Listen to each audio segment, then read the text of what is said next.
Well, welcome, friends. My name is Alan Ewing-Merrill, and I serve as Executive Director of the BTS Center in Portland, Maine.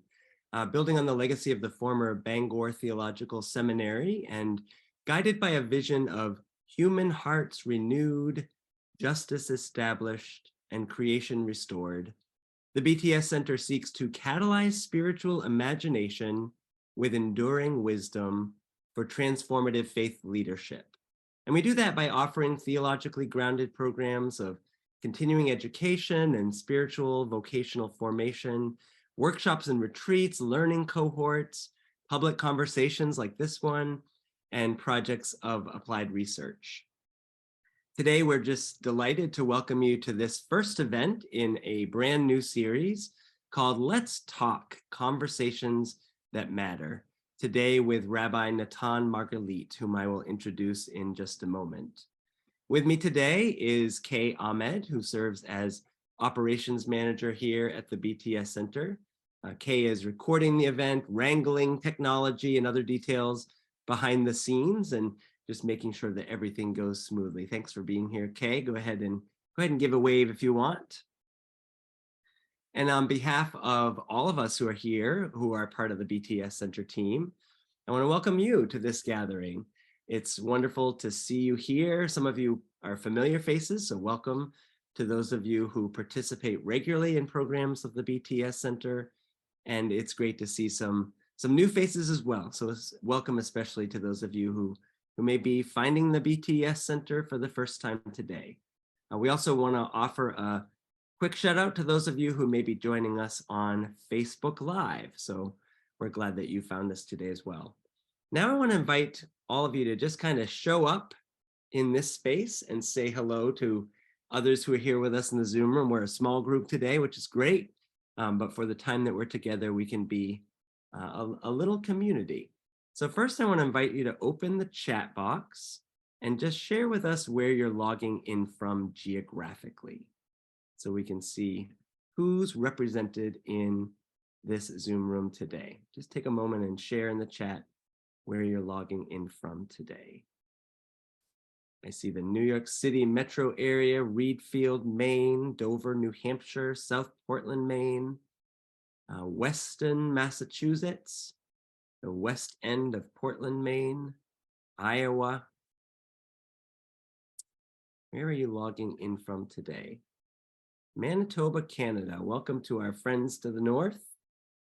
Kathy from Brick, New Jersey, Medford, Oregon. So many places, and we're glad that you've all found your way to this Zoom room. And then a second question, just share one gift of spring that is bringing you joy this year. Here in Maine, spring comes kind of late. So we've got the tulips and daffodils and a few flowering trees and lots of dandelions on my lawn, which are great pollinators.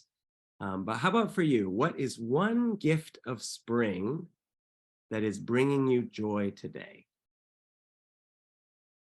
Go ahead and pop that right in the chat. Betty says, working in my garden. Hearing the loons on Spalding Lake. That is a harbinger of spring, isn't it, when the loons return? I love that noise, or that sound, that song. Beauty, all the blossoms and new leaves. No mo May. Yes, I'm glad that trend is catching on. Trees abloom. Swans nesting in the meadowlands across from the creek in our backyard. Rhubarb sprouting. Yes, the rhubarb in my backyard is beginning to flower a bit. We need to make some rhubarb pie, I think. The buzzing sounds of bees. Yes, and how important they are, how indispensable they are. Those are just a few of the gifts that I see in the chat, and I'm sure there are many, many more. For each of these gifts, we want to take a moment and just offer thanks. And now, I want to introduce our guest today. I'm delighted to have with us my conversation partner for this Let's Talk gathering, Rabbi Natan Margalit, who's joining us today from Newton, Massachusetts. I think that's right. Are you in Newton today, Rabbi? I am Okay, indeed in Newton, yeah. Got it right. So Rabbi Natan Margalit was raised in Honolulu, Hawaii. As a young adult, he lived for 12 years in Israel and received rabbinic ordination at the Jerusalem Seminary in 1990. He earned a PhD in Talmud from UC Berkeley in 2001. He's taught at Bard College, the Reconstructionist Rabbinical College, and the Rabbinical School of Hebrew College. Rabbi Margalit is the author of this book, The Pearl and the Flame, A Journey into Jewish Wisdom and Ecological Thinking. He is a member of the Va'ad, the steering committee and core faculty of the Aleph Ordination Program, and serves as chair of their Rabbinic Texts Department and as director of their Earth-Based Judaism program. He's also the founder of an organization called Organic Torah, a 501c3 nonprofit educational organization which seeks to bring ancient wisdom to face the environmental and social and spiritual challenges that we face, and to bring about a healthier, more just and joyous world.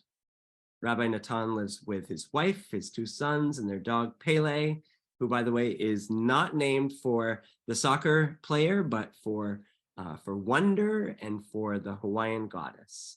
And they live, as I said, in Newton, Massachusetts. So Natan, welcome. We're so glad to welcome you.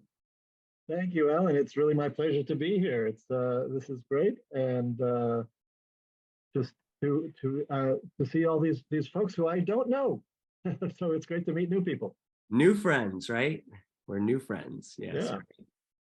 So thanks for saying yes to this invitation. We met for the first time just a couple of months ago, and ever since I've been very much looking forward to sharing this conversation with you. So thanks for being here today. I wonder if you might start just by sharing a little bit about your journey from a secular upbringing in Honolulu to Orthodox Judaism in Jerusalem. Tell us about that journey and how you came to work with the Aleph Ordination Program and Organic Torah. Okay, thank you. Yeah, well, that could be a long story, but I'll say I do include it. The book actually has bits and pieces of that journey, and you know, I grew up in Honolulu, which was a beautiful place to grow up, and I talk about the beauty and the banyan trees in our yard and the ocean right, like, you know, really just across the street from us. Just amazing, but also some of the challenges, because we were this, like, my parents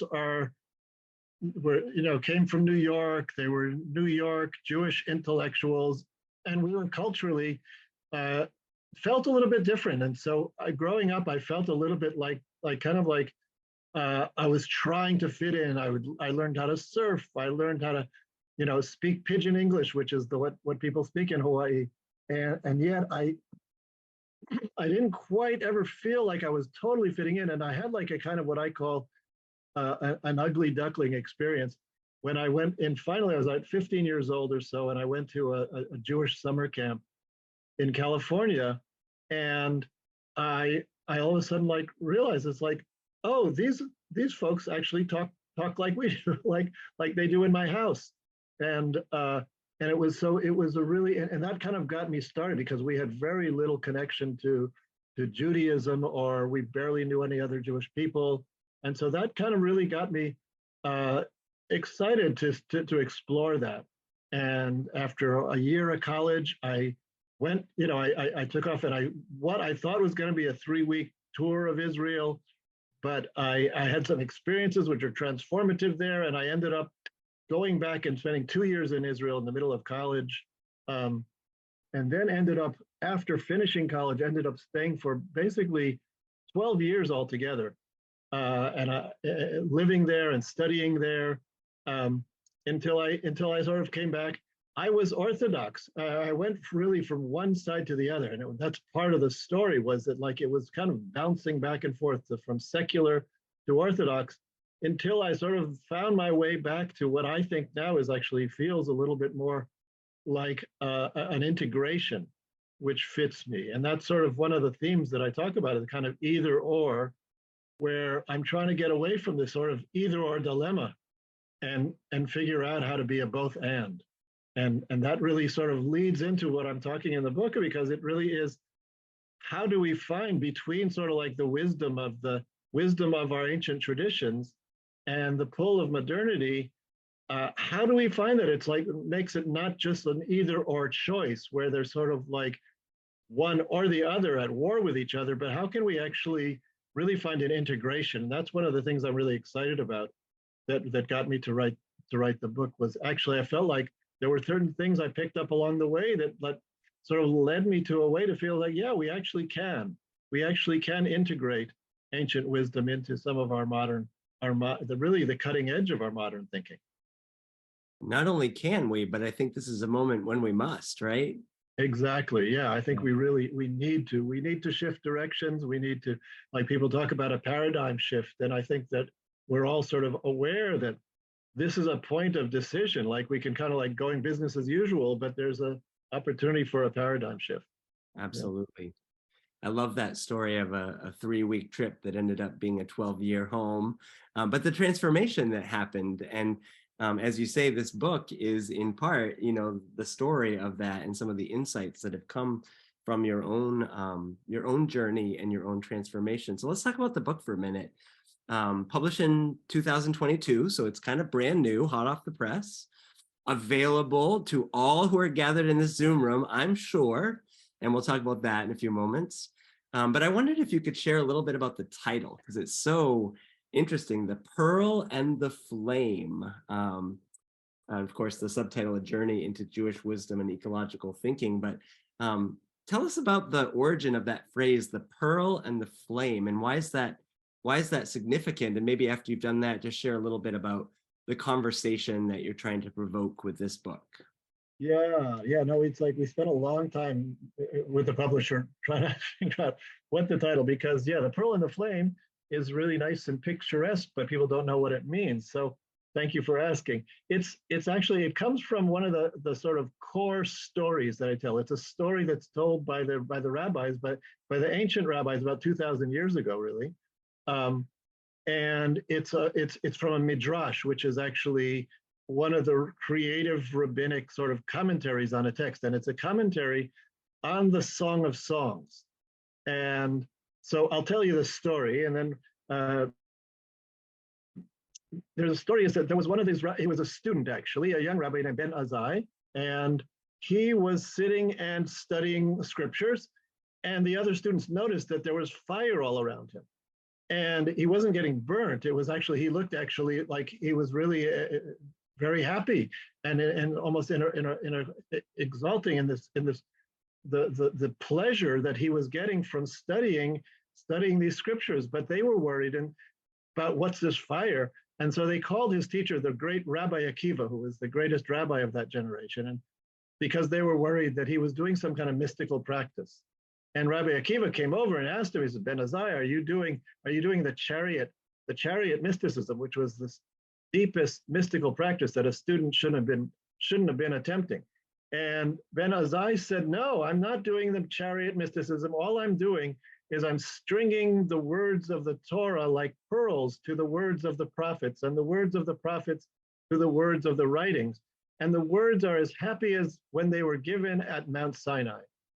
And so that's the story. And what I love about that story is that it shows us a way of thinking which is really different than how we tend to be taught to think in our culture. That he's understanding the scriptures by putting them together, by making new juxtapositions. He's stringing them like pearls. And if anybody knows, like if you're putting together a necklace and you're choosing which jewels to put one next to another, there's no one right way to do it. You can do it, it's very creative. You can put this, and if you put like this purple next to that yellow, it's like, it changes. That yellow, it doesn't look the same when it's next to a purple as when it's next to a blue, so it changes the meaning. You find new meanings in the Torah, new meanings in the scripture without ever changing a word. All you're doing is actually just juxtaposing things in new ways. And so it's a really creative way of understanding. It's a way of understanding through putting things together instead of what we tend to do, which is take things apart. Hmm. And so that's sort of a core place where I start, because that's really one of the things that I think we need to be doing, is learning a little bit more how to put things together rather than taking them apart. Yeah, let's stay with that theme for a minute. I thought I would read just a little bit from near the beginning of your book where you write, when 17th century philosophers such as Francis Bacon and Rene Descartes started looking at the world as a machine, it began a belief that the world could be broken down into its smallest parts, mastered and controlled by our manipulations. It brought into the world an intoxicating new sense of power and many advances, while at the same time causing a new alienation from the world. Like the sorcerer's apprentice, we didn't realize that the new power in our hands would also engulf us.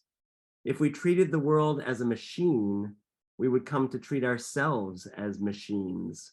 If we perceived the world as so many isolated individual things, we would come to see ourselves as isolated individual things.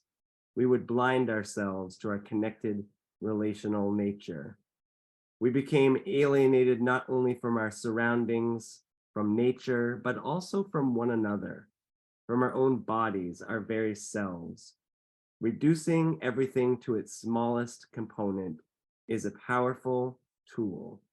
It made us into powerful godlike beings who learn to shape the world. And you go on to share some of the benefits that this has brought, like hot showers and antibiotics and titanium knees and all the rest. But then you say, by breaking everything down to its smallest units, we're basically dissecting our world and it's dying. Just really powerful words there. And I think we all see the kind of evidence, the implications of this. So if that's the problem, breaking everything down into its smallest parts and treating all of it as if it's machine, including ourselves, what does healing look like? What does reconnecting or putting things back together look like? Yeah, I mean, there are many ways that we can do that, but there are, and I go into the book that it's not just sort of like a fuzzy kind of like, well, let's all be connected, but there really it connects to some very, I think, rigorous science and shifts in the way we do science, that it's connecting systems thinking with our ancient tradition. And so I go into the book, I go into various different sort of like principles of complex systems, because complex systems thinking is thinking about the whole and not just the part. So, but practically, there are many things that we can be doing to reconnect. Like, so one of the things that I've just been thinking about, because my niece actually is working at one of the, I forget the name of the institute at Stanford University, where it's an institute for trying to understand the benefits and that we get from nature, and economically looking at that and putting that into our calculations of our economics. And so, because that's one example, we do things, and our corporations, companies, economies, they talk about externalities, like, okay, we're gonna build this dam, or we're gonna sort of knock down this forest, and we're gonna gain this and this profit from this and this. And the externality, which I don't have to think about because like I'm just a company, but it's gonna be like, so the river is gonna be dirty, and this, and the air is gonna, how can we start to actually, instead of like looking at the small, tunnel vision part of it, how do we start to actually think of what we do in terms of all the networks of connections that really make a difference in our planet? So what if we were to create an economy that didn't have like externalities, but every time a company makes something, they'd have to think about, okay, where am I going to do with these materials? How am I going to recycle them? What's going to happen? Maybe I shouldn't use this kind of plastic. Maybe I should, because it's going to affect my bottom line, because we've put all of that in to the equation. How can we understand that we need to put carbon back into the soil and create the laws and the structures for agriculture, so that that's not like an afterthought, but that's actually something that all farmers would do. Imagine what we could actually do for climate change if we really actually worked so that it was part of our agricultural structure to put carbon back into the soil by no plow, but also we have the technology. So that's just one example of the shift that can happen when we look at the whole and not just the part. And there's many, many other examples as well. I love that. Yeah. Thinking not just about the product and the bottom line, but thinking about it all the way through, all the pieces of implications. Yeah, thank you. So let's go into these concepts, these principles of systems thinking that you delve into in the book. So emergence, what you call nestedness, which is similar to what Adrienne Marie Brown and others call fractals, if you're familiar with of her book, and bifurcation events or tipping points. Where do these show up in Jewish wisdom, and why are these three principles of systems thinking so important in this moment? So yeah, thank you. Yeah, because I do structure the book around those systems thinking principles, and I connect them to a kind of a mnemonic I made, which I call the three mems. Mem is a Hebrew letter, which is basically the same as our M. And the three concepts that I use are minyan, which is connected to emergence. And minyan, people may know, is like a quorum. It's 10, when 10 Jews get together to pray, for example, in a synagogue, you have the permission to do certain things that you can't do without 10 adult Jews. That's well, we have a bar or bat mitzvah. That means that used to be a child, now they turn 13, and now they can be counted in a minyan, which means to say you can do the call to prayer, the communal call to prayer, which is called Baruch Hu. You can say the mourner's Kaddish, the mourner's prayer. You can't say those things except if you have a minyan, which is to say that's the symbolic number that says we have community here. And so there's a really kind of that's an example of emergence, because when you have community, that's really different than saying, okay, I've got 10 individuals. You say like, okay, what's the difference? I don't see a difference. It's like, I can't see it, but it's there. And that's the thing about emergence is that like, and people have that experience when you're in community, when you're singing together in community, for example, you can feel a presence. You can feel something that is different than when you're just by yourself. And that's what this is trying to capture, that there's something that emerges. There's that famous, sort of quote from Margaret Thatcher, who was sort of like saying on a kind of like a right-wing kind of saying, this is like, I don't see society. What's society? We have people.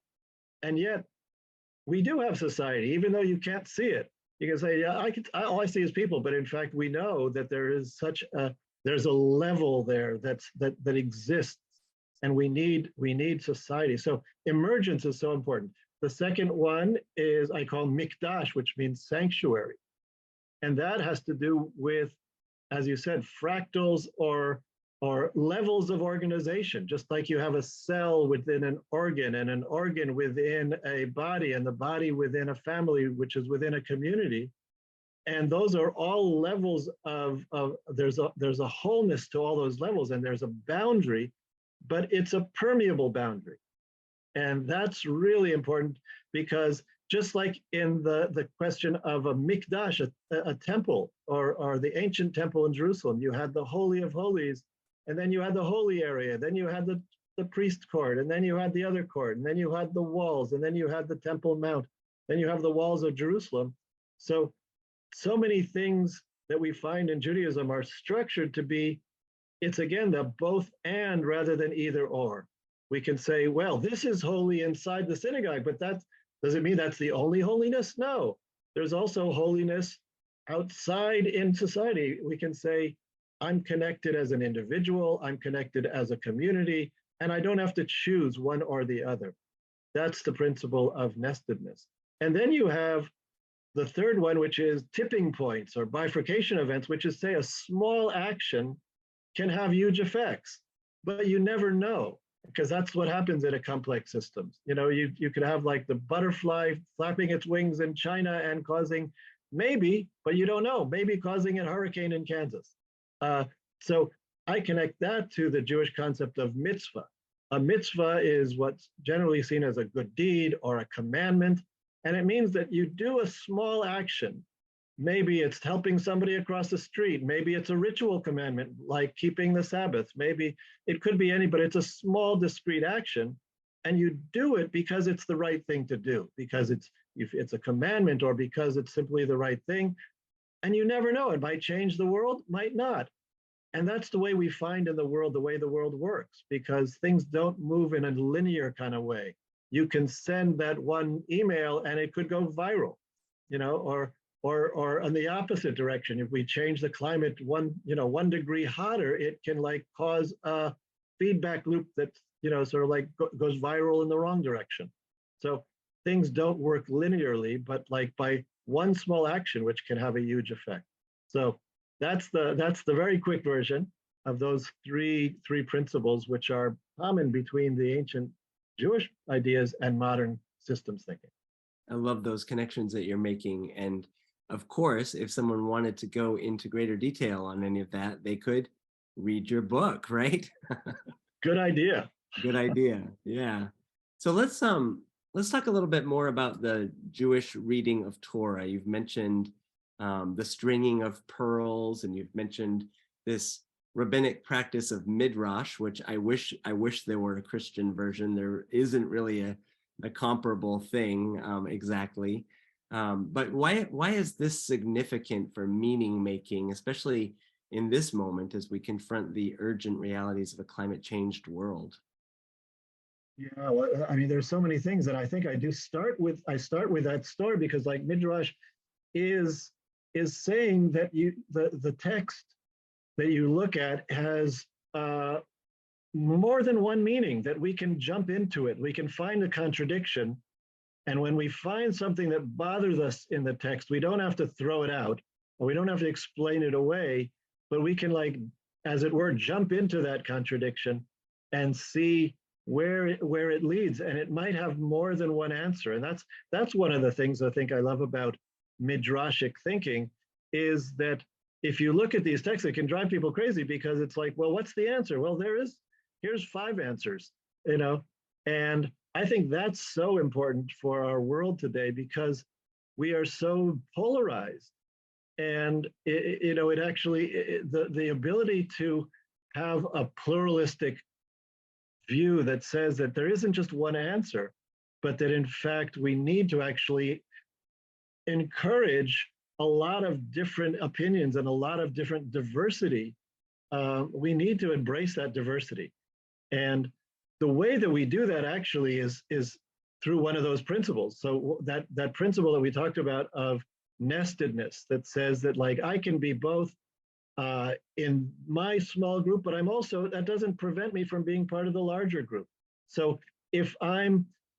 for example, if I met you at a conference of religious leaders, I would continue to be Jewish and you'd continue to be Christian, but we would be together in our conference of religious leadership.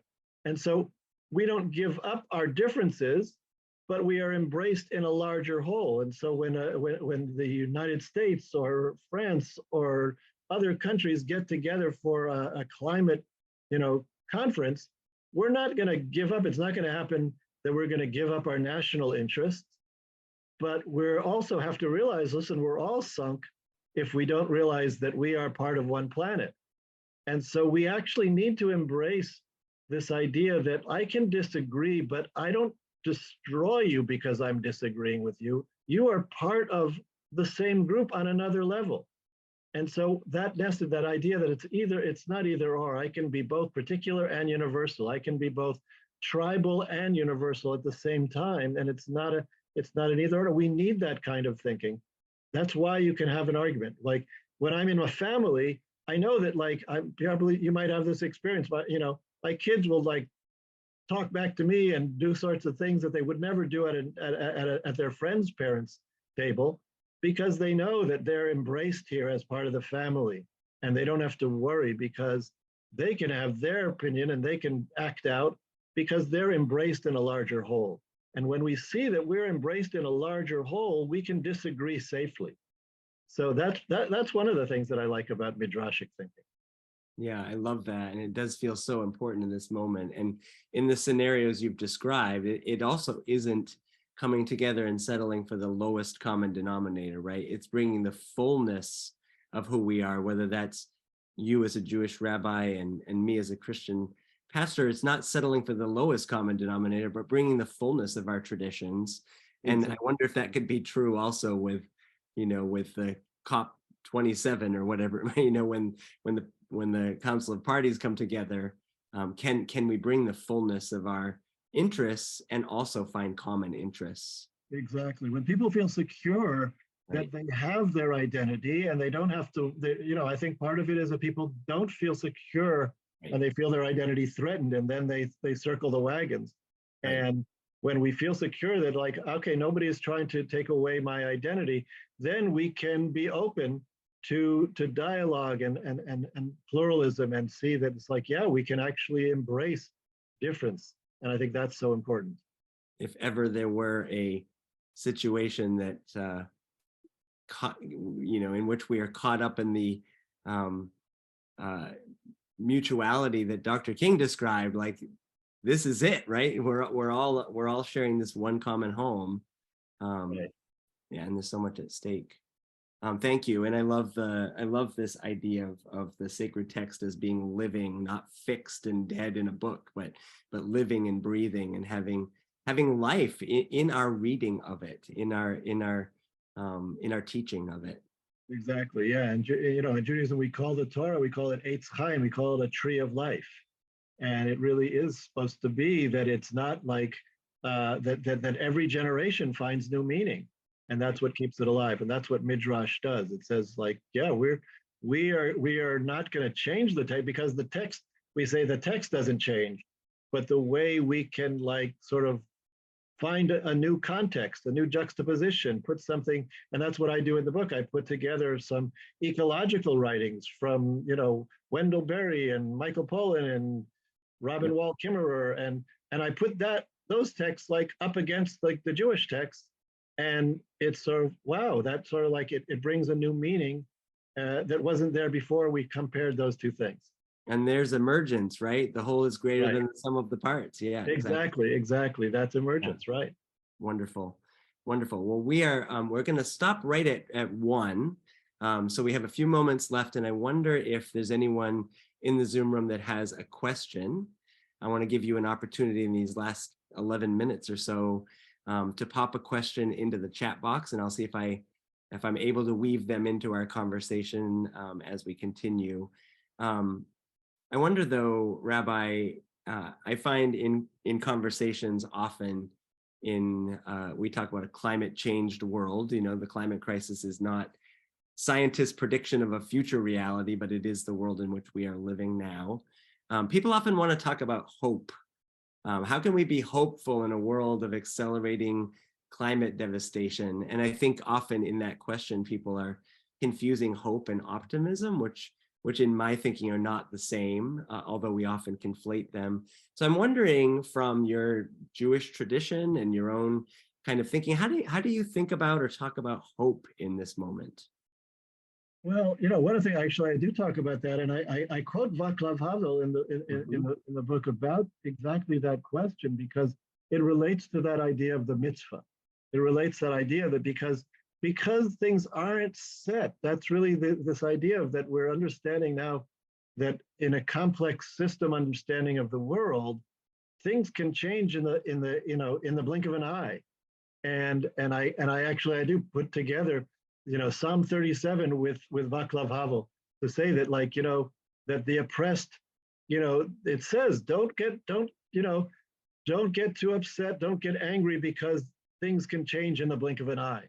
And that's what Václav Havel says. He says that hope is not a prediction that things are going to change really quickly and easily, but he says it's a quality of the soul, it's a quality of the spirit that says that I need to do this. I need to do the right thing, whether it's going to work or not. And we find that in some ways does engender, so like, I don't know what's going to happen, but I'm going to do this. I'm going to go to this protest. I'm going to join this meeting. I'm going to send that email or that whatever platform I'm using. And because I don't know, in fact, it's not that, it's not like a simple equation. You don't know, because one text, one email could actually go viral, and it really could change the world. And that is actually one of the positive things that we have about, there's a lot of negative things we could say about social media, but one of the positive things is that, like, you can go do your composting in your backyard and then post it on your social media, and thousands of people might actually see it, and then they might actually be inspired and they'll do it. And so we actually can have like a huge influence just by doing a small action. So just the way things can spiral out of control really quickly, they can also actually shift to the good really quickly. And you just never know. Yeah. There's a Christian theologian you're probably familiar with, Jürgen Moltmann, who says, if we knew with certainty that everything was going to be fine, we would do nothing. And if we knew with certainty that everything was going to be terrible, then we would also do nothing. But it's only if we hold open the possibility, both possibilities, right? And release the outcome and show up and do what's needed in this moment, regardless, that's where hope lives, right? And it's sort of in that releasing of the outcome, but continuing with the practice. Right, exactly. And that's what, and in Hinduism, you have that as well. In the Bhagavad Gita, talking about Dharma, do the action of your Dharma and let go of the fruits of your action. So it's I think it's a kind of a religious principle that says that, like, do the right thing. And do it, and that's a spiritual action, because you're letting go of the results. You're not doing it for a practical purpose, you're doing it for a spiritual purpose, but it might actually change everything. Yeah, you don't know. Yeah. I'm just going to read this comment from Kathy that's in the chat box. Maybe there's a question in there or something that you want to comment on. Kathy writes, in Quakerism, we also speak of the whole of all of us being so much more than the sum of our individual parts, that the small light within us grows brighter when in communion with others. There are so many commonalities in various faith practices, all good. I love that. Anything you want to say about that? Yeah, no, it is true. And that there are, and this is so much that we suffer so much from, just the loneliness. And I think this is one of those sort of basic benefits that you have in religious communities, that just getting together, just that sense of, like, and people are missing that so much. Anytime that we can actually get together and feel that sense of wholeness, we feel more human. We feel more, and it's hard to define. It's hard to define what changes, but in so many areas of life, we find that we thrive on the sense of connectedness and wholeness. Yeah, I think about this so often. I mean, where else in society do people come together across, ideally across socioeconomic lines, across generational lines, to sit in the same room and reflect on our deepest values and share in spiritual practice? Like that only happens in religious communities, right? And what a gift that is, and what potential there is in that if we were to grasp a hold of it. Right, yeah. Exactly. Well, we are running out of time, but I do want to ask you one really important question at the end, and that is, I understand from your book that you make a pretty delicious whole wheat challah bread, and I wonder, what's your secret? And are there any spiritual lessons to be learned from bread baking that you might want to pass along to us? Oh, thanks. Yeah, no, so it really does actually have to do with what we're talking about, like this emergence. Because if there's any secret, it's that, when I'm making the bread, especially when I'm building the dough and I add the flour little by little, and as I've added, I feel this sense of, like, my fingers and the dough and the flour, it's like a second to second kind of contact. I'm not just like measuring this and measuring that and throwing it in according to the formula.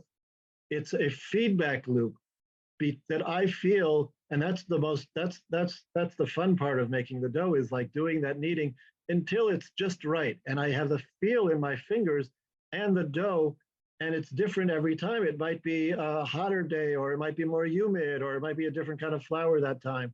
And that sense of the feedback that I'm right there in every second responding to the dough, and the dough responds to me, and there's something that comes out of that interaction. And it's the same with any art or any craft that you can see. It's like, if you see one of, in New England where we are, it's like you have these not brick, but stone walls that are, some of them are ancient stone walls. And you can just see the choices that were made, like that shape of this stone and that stone, and put that together. And it's a beautiful interaction between nature and a person who'd put that together. And you can see that process, and it's alive. And so I feel that about challah making too. It's alive like any art if you're there second to second in relationship. I love that. Thank you so much for that response. I'm going to give Rabbi Margalit the final word, but first we're going to just share a couple of things that are coming up with the BTS Center. So hang in there for 1 second. And Kay is going to share her screen so that we can see. The first is that right now we are receiving applications for our upcoming small church leadership community. This is a year-long cohort that begins in June for teams from small New England churches. So Maine, New Hampshire, Vermont, and Massachusetts.